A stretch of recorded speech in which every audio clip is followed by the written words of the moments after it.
Good morning students. आज का जो हमारा टॉपिक है वो है ब्रांच अकाउंट का सी पॉइंट, जिसमें branches to home goods are sent from the head office on invoice price और सेल प्राइस। जिसमें ब्रांच के पास अभी तक जो हम कर रहे थे उसमें जो गुड्स सेंड किया जाता था ब्रांच के पास वो ऑन कैश प्राइस था। अब जो गुड्स सेंड किया जाएगा वो कैसे है? On invoice price. ठीक है। फॉर एग्जाम्पल, गुड्स की कॉस्ट 10,000 है, उसमें हम 20% जो प्रॉफिट है वो मार्जिन ऐड करते हैं, तो हमारा इनवॉइस प्राइस हो जाएगा 12,000। ठीक है। 10,000 का 20% 2,000, 10,000 प्लस 2,000 12,000। ठीक है। तो हमारा जो ऑब्जेक्ट होता है इनवॉइस प्राइस पर गुड्स ब्रांच को सेंड करने का, वो क्या होता है कि सबसे पहले हमारा जो ब्रांच मैनेजर है वो इंस्ट्रक्ट करता है ब्रांच को कि आप, ठीक है, किस पर अबो इनवॉइस प्राइस सेल करेंगे। इसके अलावा एक इफ़ेक्टिव चेक होगा ब्रांच के स्टॉक पर। आपका जो हेड ऑफिस है वो कई बार ये नहीं चाहता है कि जो आपकी ब्रांच है उसको पर्सनली ये पता चले कि प्रॉफिट कितना अर्न किया जा रहा है हेड ऑफिस के द्वारा। ठीक है। इसका रीज़न में भी आपका हायर डिमांड हो सकता है कि वो हाई डिमांड करे सैलरी की, या आपके एक राइवल बिजनेस ओपन कर ले, तो काफ़ी सारे रीजंस होते हैं। ठीक है। तो नॉर्मली जब हम इनवॉइस प्राइस पे गुड्स भेजते हैं तो आपके पास गुड्स में जो आपके पास गुड्स होगा, जो स्टॉक आएगा वो इनवॉइस प्राइस पर आएगा। तो इनवॉइस प्राइस पर गुड्स भेजने के बाद जो ओपनिंग स्टॉक है वो, जो गुड्स सप्लाइड किया गया है ब्रांच के पास वो, जो गुड्स रिटर्न किया गया है ब्रांच के पास वो, और जो लास्ट में आपका क्लोजिंग स्टॉक बचता है, ये सारे आपके किस प्राइस पर होते हैं? इनवॉइस प्राइस पर। लेकिन हमें ये किस प्राइस पर रखने होते हैं? कॉस्ट प्राइस पर, ताकि एक्चुअल में हमारे कॉस्ट वगैरह जो है वो सही पता चल सके। तो इसलिए हम क्या करते हैं, इसलिए हम मेंटेन करते हैं स्टॉक रिजर्व। ठीक है। तो हम क्या मेंटेन करेंगे? हम मेंटेन करेंगे स्टॉक रिजर्व अकाउंट। ठीक है। स्टॉक रिजर्व जर्नल एंट्री में बिल्कुल इजी है। हमें क्या करना है, जो हम लिखते हैं डेबिट साइड में to goods send to branch. ठीक है। मैं आपको इसमें ही परफॉर्मा में ही बता देती हूँ। ये अगर हमारा ब्रांच का परफॉर्मा है BRANCH ब्रांच अकाउंट, ठीक है, ये डेबिट साइड है हमारी और ये क्रेडिट साइड है। ठीक है। डेबिट साइड में हम लिखेंगे to goods send to branch. ठीक है। ब्रांच को जो गुड्स सेंड किया गया है उसमें, तो यहाँ पर हम प्राइस लिखेंगे इनवॉइस प्राइस पर। ठीक है। इनवॉइस प्राइस पर। सेम यहाँ पर हम लिखेंगे by goods sent to branch. ठीक है। और ये कौन सा होगा? ये अगेन होगा हमारा इनवॉइस प्राइस पर। ठीक है। समझ में आया? गुड्स सेंड किया गया ब्रांच को और गुड्स रिटर्न किया गया ब्रांच के द्वारा, ये रिटर्न होगा, हम रिटर्न लिख देते हैं, ये हमारा रिटर्न है। ठीक है। तो अब हमें ये इनवॉइस प्राइस पर है दोनों ही प्लेस पे। ये भी किस पर है? इनवॉइस प्राइस पर। तो हमें स्टॉक रिजर्व मेंटेन करना होता है, जिसमें जितना इसमें प्रॉफिट होता है उतने प्रॉफिट मार्जिन से हमें स्टॉक रिजर्व मेंटेन करना पड़ता है। तो हम कैसे करेंगे? फॉर एग्जांपल, अभी हमने जो क्वेश्चन देखा था उसमें 20% आपका प्रॉफिट ऐड था। ठीक है। तो अब यहाँ पर हम लिखेंगे बाय स्टॉक रिजर्व। ठीक है। By stock reserve. और ये स्टॉक रिजर्व किसके रिगार्डिंग है? Goods sent to branch. ठीक है। तो हम क्या डालेंगे? By goods sent to branch. ये स्टॉक रिजर्व है किसके रिगार्डिंग? जो हमने गुड्स, इसको लोडिंग ऑन सेल भी बोला जाता है, इनवॉइस प्राइस पर हमने जो सेंड किया है उस पर। तो अब यहाँ पे देखो, नॉर्मली क्या होगा, जो हमने माल हमारे पास भेजा गया है उसका लिखेंगे, जो रिटर्न किया गया है उसका लिखेंगे। तो बेटर ऑप्शन ये होता है कि जो गुड्स सेंड किया गया है, फॉर एग्जाम्पल यहाँ पर 40,000 का गुड्स सेंड किया गया था और यहाँ पर जो गुड्स रिटर्न किया गया है वो 10,000 का किया गया है। ठीक है। तब हम क्या करेंगे? 40,000 में से माइनस कर देंगे 10,000 और हमारे पास कितना बचेगा? 30,000। तो 30,000 का हम लोडिंग ऑन सेल निकालेंगे। इस पे अगर 20% प्रॉफिट था तो हम इसका कितना करेंगे? 20/120। तो ये इसकी कॉस्ट प्राइस निकल जाएगा। ठीक है। तो सबसे पहले जो गुड्स सेंड किया था उसका किया। इसके अलावा हम टू ओपनिंग स्टॉक का करेंगे। ओपनिंग स्टॉक, जो ओपनिंग स्टॉक है ये भी किस पर रहेगा? इनवॉइस प्राइस पर रहेगा। ठीक है। तो हम इसका कैलकुलेट करेंगे stock reserve by stock reserve. कितना है? ओपनिंग स्टॉक का है। सेम इसी तरीके से जो भी ओपनिंग स्टॉक है, अगर यहाँ पे ओपनिंग स्टॉक 5000 का है तो हम यहाँ पे करेंगे 5000 का मल्टीप्लाई 20 डिवाइड बाय 120, जो अमाउंट आएगा वो हम यहाँ पे लिखेंगे। और तीसरा हमारे पास 4 पॉइंट मैंने बता दिए, goods Saint, return, opening stock. Fourth आएगा हमारा by closing stock. By closing stock, जो क्लोजिंग स्टॉक का है उसका डेबिट में आएगा। डेबिट में हम लिखेंगे to stock reserve. Closing stock भी हमारा किस पर होगा, अगेन क्लोजिंग स्टॉक हमारा किस पे है, इनवॉइस प्राइस पर है। तो हम अगर इनवॉइस प्राइस पे क्लोजिंग स्टॉक 6000 का है तो हम यहाँ पे निकालेंगे to stock reserve 6000 multiply 20 divide by 120। ठीक है, ये अमाउंट निकल जाएगा क्लोजिंग स्टॉक का। ये जो मेन 4 पॉइंट आपको दे रखे थे, इन 4 पॉइंट का हमने कैलकुलेट कर लिया है, ओपनिंग स्टॉक का, good supply to branch, return branch and closing stock. ठीक है, इसके अलावा जब एंट्री आप करोगे तो आप एंट्री इजीली कर सकते हैं। Branch account debit to stock reserve account closing stock का, stock reserve to branch account opening का। उसके बाद इसके रिगार्डिंग लिखेंगे goods supplied to branch account debit to branch account. ठीक है, तो ये आपकी 4 अपने को मैंने बता दिए एंट्री किस तरीके से होगी। रिटर्न का आपको पता ही है कि डिडक्ट हो जाएगा, तो इसकी एंट्री नहीं होगी। रिटर्न के रिगार्डिंग हम डिडक्ट कर देंगे, माइनस कर देंगे अमाउंट। अच्छा, इसके अलावा एक और होगा हमारे पास बाय गुड्स इन ट्रांजिट। जो गुड्स ट्रांजिट में है, जो रास्ते में गुड्स है, ये गुड्स भी किस पर है, इनवॉइस प्राइस पर है। तो हमें इस गुड्स के रिगार्डिंग भी स्टॉक रिजर्व कैलकुलेट करना पड़ेगा। तो वो हमारा कहाँ आएगा, टू स्टॉक रिजर्व।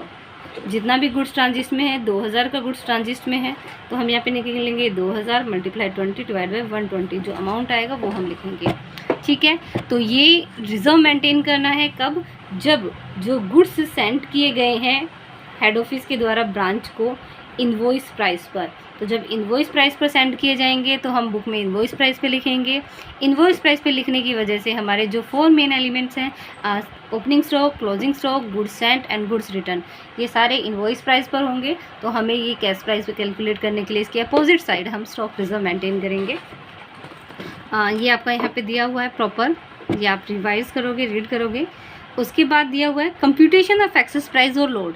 जो एक्सेस प्राइस है या जो लोड है सेल पर, जो गुड्स सेंड किया गया है, वो उसकी लोडिंग को हम 2 तरीके से निकाल सकते हैं। एक तो परसेंटेज ऑफ कॉस्ट और दूसरा percentage of selling of invoice price. ये दोनों पॉइंट ध्यान में रखना। देखो कैसे, अगर आपको बोला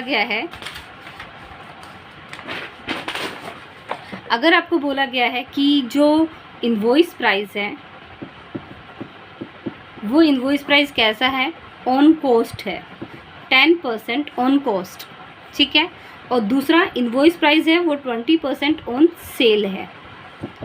तो जब भी आपको 10% ऑन कॉस्ट दिया जाए, ठीक है, कॉस्ट पर जब भी 10% दिया जाए तो हम क्या करेंगे, फॉर एग्जांपल यहाँ पे गुड्स सेंड किया गया है 10,000 का, ठीक है, उसमें ऐड करना है 10% ऑन कॉस्ट, जो कि हमारा प्रॉफिट है। ठीक है, तो हम कैसे ऐड करेंगे, 10,000 मल्टीप्लाई बाय 10 और डिवाइड बाय क्या हो जाएगा, 110। 110 का मतलब 100 प्लस जो रेट है वो, ये जो 10 थी वो रेट हम ऐड करेंगे। तो इस तरीके से हम प्रॉफिट मार्जिन या लोडिंग जो है वो सेल्स पे कैलकुलेट करेंगे। जो गुड सेंड किया गया है ब्रांच को, उस पर हम कैलकुलेट करेंगे 10% ऑन कॉस्ट। 10,000 का 10 बाय 110, 10 क्यों है, क्योंकि रेट है। अगर ये रेट 20% होती तो हम यहाँ पे 120 कर देते। अगर ये रेट 30% होती तो हम करते 10,000 मल्टीप्लाई बाय 10 डिवाइड बाय 130। कब, जब आपको बोला गया है ऑन कॉस्ट, और जब हमें बोला गया जाएगा ऑन सेल तो हम निकालेंगे 10,000 मल्टीप्लाई बाय 20 डिवाइड बाय 100। ठीक है, क्योंकि हम जो कॉस्ट है उसमें प्रॉफिट ऐड करेंगे तभी हमें कैलकुलेट होगा। यहाँ पर हम डायरेक्ट लिखेंगे, अगर हमें बोला गया है 20% ऑन सेल तो 20 बाय 100, अगर हमें बोला गया है 30% ऑन सेल नहीं,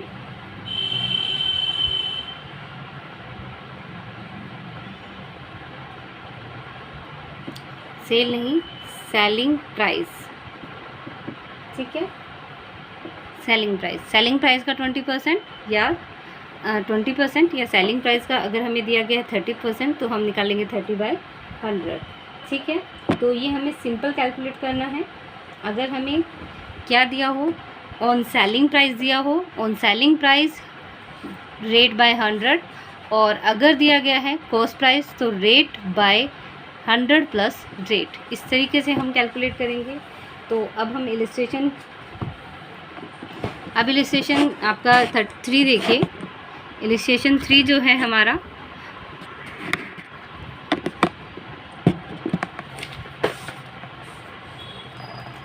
इलिस्ट्रेशन 3 जो है हमारा, उसमें बोला गया है Malhotra limited has a branch at Ajmer to which all goods are invoiced, है ना, एट कॉस्ट प्लस 20%। तो कॉस्ट प्लस 20% बोला गया है, तो हम करेंगे 20/120। ठीक है। Branch keeps its own sales ledger and deposit all cash received, all the branch expenses are to be made by head office branch account on 31 March. तो हमें दिया गया है कि जितना आता है आप कैश उतना जमा करवा देते हैं। ये हमें एक तरीके से इन्फॉर्मेशन दी गई है 31 मार्च 2000 की। तो सबसे पहले ओपनिंग स्टॉक है 1 अप्रैल 2011 का, क्लोजिंग स्टॉक है। तो हम लिखेंगे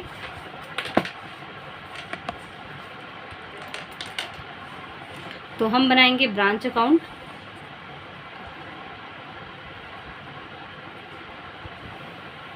ब्रांच अकाउंट बनाने के लिए हम डेबिट करेंगे, क्रेडिट करेंगे। ब्रांच अकाउंट कौन सा है, फॉर द ईयर या फॉर द पीरियड हम लिखेंगे 1/4/2011 टू 31 मार्च 2012। ठीक है। अब हम क्वेश्चन में देखिए, यहाँ पर हम पार्टिकुलर्स डालेंगे। यह हमारा अमाउंट आ जाएगा डेबिट का, यहाँ हमारे पास पार्टिकुलर्स है, और यहाँ हमारे पास अमाउंट आ जाएगा क्रेडिट का। ठीक है, सॉरी अमाउंट। ठीक है, अब हम एक एक करके अपना क्वेश्चन करेंगे। तो सबसे पहले हमें यहाँ पर दिया गया है क्या, स्टॉक। तो हम यहाँ पे स्टॉक डालेंगे। ठीक है, यहाँ पे डालोगे 2 ओपनिंग स्टॉक, कितना है हमारे पास, 33,000 का है। ठीक है, तो अभी मैंने बोला ओपनिंग स्टॉक है, इसमें रिज़र्व होगा, तो हम साथ साथ इसका निकालेंगे बाय स्टॉक रिज़र्व। और ये कितना आ जाएगा, 33,000 का 20% ऑन कॉस्ट बोला गया है। तो 20% ऑन कॉस्ट का मतलब है 20 डिवाइड बाय 120, 100 प्लस रेट। ठीक है, दूसरा देखिए, दूसरा हमें दिया गया है स्टॉक ऑन 31 मार्च 2012। तो हम नीचे लिखेंगे by closing stock. Closing stock कितना है हमारे पास, बुक में हमारे पास दिया गया है 39,000 का। ठीक है, तो अगेन ये भी किस पर है, लोडिंग पर है। तो हम इसका डेबिट साइड में निकालेंगे 2 स्टॉक रिजर्व। ठीक है, स्टॉक रिजर्व हम करेंगे इसका कैसे, 39,000 का 20/120। ठीक है, नेक्स्ट हमें दिया गया है 2 goods send to branch during the year and goods return by branch. तो हम यहाँ पे लिखेंगे सबसे पहले 2, हम डेबिट साइड में लिखेंगे 2 goods sent to branch. Goods sent कितना किया गया ब्रांच को, 3,90,000। इधर लिखेंगे by goods return to branch.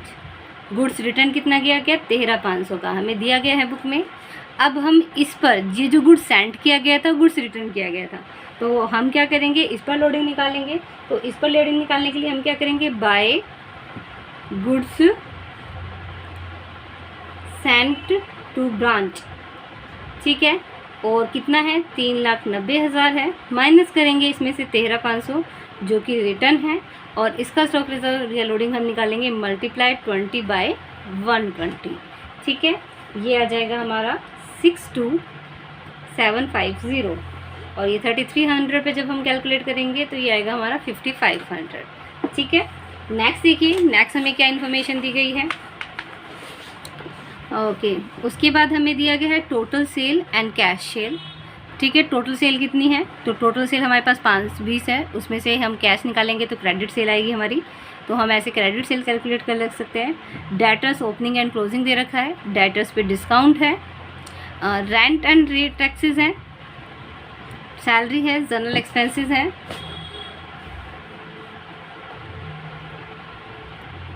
Goods in transit and head office. तो सबसे पहले देखो हमारे पास डेटर्स की रिगार्डिंग डेटर से कैश कितना रिसीव हुआ ये नहीं मिला है, तो हम एक अलग से अकाउंट बनाएंगे जो होगा हमारा डेटर अकाउंट। इसको हम बोलेंगे memo random branch debtor account.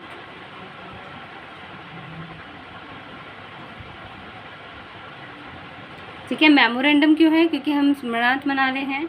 ठीक है।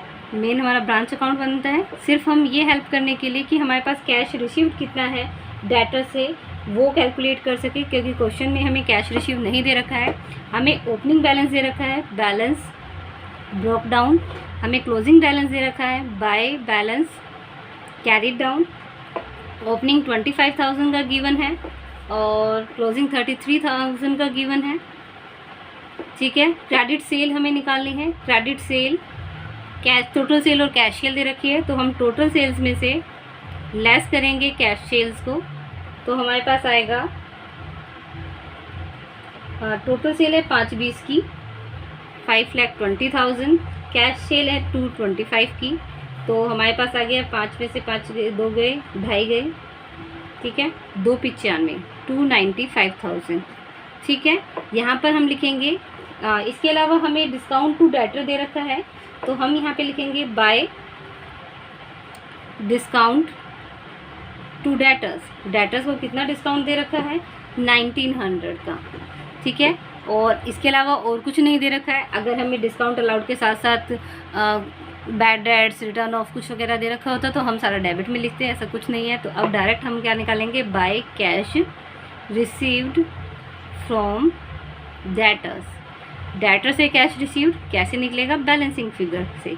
इधर का टोटल आया 320, इधर का टोटल है 20 और 32, ये 20 और 32 आगे 52, तो इसमें से 320 में से 52 निकलेगा। ठीक है। ये सॉरी 1900 है, तो 34, 320 में से 34 900 निकलेगा, तो हमारे पास आएगा 2,85,100। ठीक है। तो ये हम यहाँ पे लिखेंगे बाय बैंक। बाय बैंक क्या है, जो हमें कैश सेंड करना है हेड ऑफिस को, तो सेंड टू हेड ऑफिस हम लिख देंगे। कैश सेल से कितना आया है 2,25,000 और डेटर से कितना रिसीव हुआ है 2,85,000। ठीक है। तो ये हमारे पास आ जाएगा 5,10,100। ठीक है। इधर हम लिखेंगे डेबिट में टू बैंक अकाउंट, जितने भी हमने एक्सपेंसेस किए हैं किसके रिगार्डिंग, रेंट के रिगार्डिंग, रेंट एंड टैक्सेस हमें दिया हुआ है, सैलरी दिया हुआ है और हमें जनरल एक्सपेंसेस दिए गए हैं। ठीक है। तो ये हो जाएंगे 12,000, 22,000 और 7,500। ठीक है। इसके अलावा देखो हमें 2 पॉइंट और दिया गया है लास्ट में जब आप देखेंगे। Goods in transit as on 31 March 2012। Goods transit में है, तो ट्रांजिट वाला गुड्स भी किस पर होगा, इनवॉइस प्राइस पर होगा, तो हम यहाँ पे लिखेंगे बाय गुड्स इन ट्रांजिट। ठीक है। गुड्स इन ट्रांजिट कितना है 6600 का, तो हम 6600 का गुड्स इन ट्रांजिट लिखेंगे। ओके, गुड्स इन ट्रांजिट कहाँ गया, अब इसका हम इधर स्टॉक रिजर्व निकालेंगे, तो हम यहाँ पे लिखेंगे गुड्स इन ट्रांजिट 6600 का 20/120, तो ये आ जाएगा 1100। सॉरी। ठीक है। अब हमारे पास क्या आया, कंप्यूटर आया। कंप्यूटर परचेज किया गया है हेड ऑफिस के द्वारा ब्रांच के लिए 32,000 का, जिस पे 15% डेप्रिसिएशन चार्ज होगा। ठीक है। तो सबसे पहले हमने ओपनिंग स्टॉक लिखा था बैलेंस में, ओपनिंग बैलेंस, और हमारे पास ओपनिंग बैलेंस डेटर का भी था, तो हम डेटर का भी लिखेंगे। डेटर का कितना है 25,000। अगेन स्टॉक का हमने क्लोजिंग बैलेंस लिखा, हम डेटर का भी लिखेंगे। बाय डेटर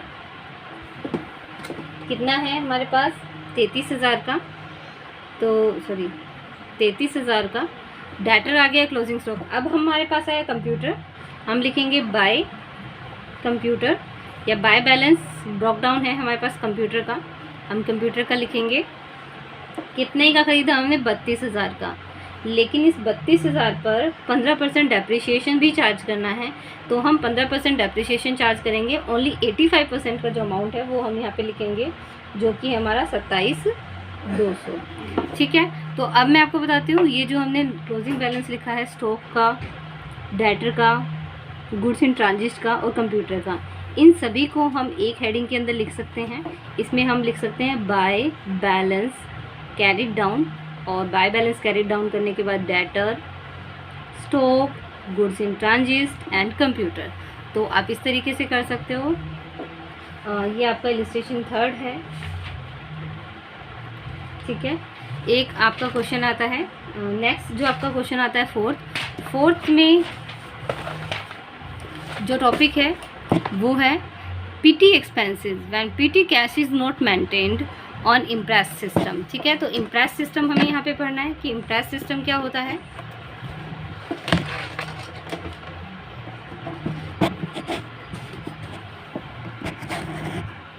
हम यहाँ पे इम्प्रेस सिस्टम पढ़ेंगे। इम्प्रेस सिस्टम मेंटेन नहीं किया जाता है।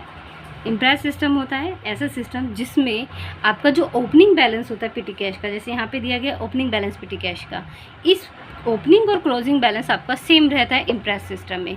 और जब आप इम्प्रेस सिस्टम मेंटेन नहीं करते हो पीटी कैश के लिए, तो जितना आपके पास ओपनिंग बैलेंस था और इसमें से जितने आपने पीटी एक्सपेंसेस कर दिए वो लेस हो जाएंगे और आपके पास क्लोजिंग बैलेंस अलग बचेगा। ठीक है, तो यहाँ पे इलस्ट्रेशन 4 है, सिर्फ बाकी अदर सेम ही रहेगा। मैं आपको ये बता देती हूँ पीटी के लिए रिगार्डिंग हमें करना पड़ेगा। जैसे यहाँ पे ओपनिंग बैलेंस दे रखा है 100 और क्लोजिंग बैलेंस दे रखा है हमारे पास 25। ठीक है, तो हमें ये मेंटेन करना है, ओपनिंग का इतना और 25 का इतना। ठीक है, और जो पीटी एक्सपेंसेस है वो हम डेबिट साइड में ब्रांच अकाउंट के नहीं दिखाएंगे, क्योंकि ऑटोमेटिकली ये आपके रिड्यूस हो गए हैं क्लोजिंग बैलेंस से। ठीक है, तो कभी भी आपको सिर्फ ये देखना है ओपनिंग बैलेंस ओपनिंग बैलेंस हमें कितना रखना है 100, क्लोजिंग बैलेंस कितना रखना है 25। इट मीन्स 75 रुपीज़ जो पैसे हैं वो हमने खर्च कर दिए हैं। ठीक है, तो इसको हम कहीं पर भी शो नहीं करते हैं। तो ये आपके आज के लिए जो इलस्ट्रेशन है वो आप 7 तक करेंगे। ठीक है, 8th वाला मैं आपको कल करवाऊंगी, 8th इलस्ट्रेशन। तो आप आंसर क्वेश्चन 7 तक करेंगे। किसी के रिगार्डिंग अगर कोई डाउट है तो आप मुझे मैसेज कर लेना।